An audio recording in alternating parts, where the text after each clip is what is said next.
წარმოიდგინე, რომ ატომური ბომბის აფეთქებას გადაურჩი და 3 დღის შემდეგ მეორეს. 1945 წლის 6 აგვისტოს ქალაქ ჰიროშიმაში ამერიკული ბომბდამშენი ატომურ ბომბს აგდებს. აფეთქება ქალაქის უდიდეს ნაწილს ანადგურებს. 10,000 ადამიანი იღუპება, მაგრამ ერთი კაცი გადარჩა. მისი სახელია ცუტომუ იამაგუჩი. ის მიცუბიშის ინჟინერია და ჰიროშიმაში მივლინებით იმყოფება. ის ხედავს დამაბრმავებელ ნათებას და ინსტინქტურად გზისპირად ხრილში ხდება. მიწა მას დარტყმითი ტალღისგან ნაწილობრივ იცავს. ის დამწრობებს ირებს და სმენას თითქმის კარგავს. მაგრამ ის ცოცხალი რჩება.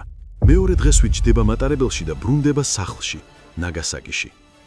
ის მიდის სამსახურში და თავის უფროსს ეუბნება, რომ ჰიროშიმა ერთმა ბომბმა გაანადგურა. უფროსს მისი არ ჯერა. და ზუსტად ამ მომენტში ფანჯრის მიღმა მეორე დამაბრმავებელი ნათება იელვებს. ქალაქში მეორე ატომური ბომბი ფეთქდება.